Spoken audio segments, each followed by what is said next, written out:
Dje në ora 10:30 zyrtar policor nga sektori për punë të brendshme Tetov kanë privuar nga liria personin 47 vjeçar nga Tetova, duke vepruar sipas një denoncimi paraprak se në shtëpinë familjare ka kërcënuar baban e tij, 76 vjeçar, dhe ka dëmtuar një pjesë të mobiljeve. Pas privimit nga liria, ai është nënshtruar alkool testit, me çka është konstatuar se kishte 3,22 promil alkool në gjak.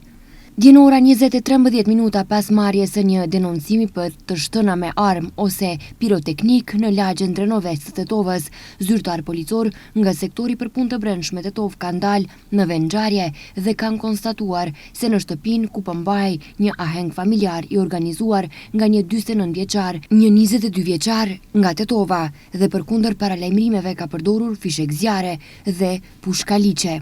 Me personin në fjalë është zhvilluar bisedë informative dhe është përpiluar proces verbal për kundërvajtje të konstatuar kundër rendit dhe qetësisë publike.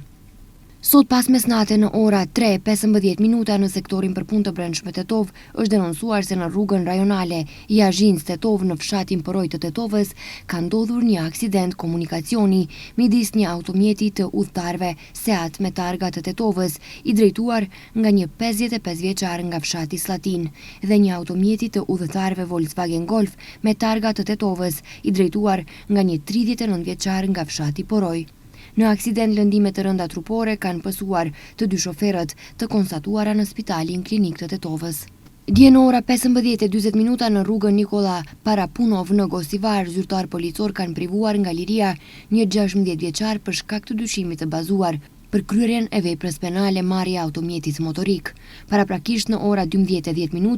një 26 vjeçar ka denoncuar se gjatë natës në rrugën Kej Vardar është marrë automjeti i udhëtarëve Volkswagen Golf me targat Gosivarit, pronë e bashkëshortit të saj 31 vjeçar. Pas kompletimit të rastit do të vijojë para shtresë përkatëse. Dje në ora 23:40 në departamentin për punë të brendshme Gosivar, një 48 vjeçar nga Gosivari, gazetar dhe pronar i një televizioni lokal nga Gosivari, ka denoncuar se rreth orës 19:30 në rrugën Ilinden të Gosivarit, derisa po kryente detyrën zyrtare, një qytetar i Gosivarit e ka kërcënuar dhe ka tentuar t'ia marrë kamerën. Sipas denoncimit, motivi i mundshëm i sulmit është një fotolajm i publikuar më parë nga gazetari.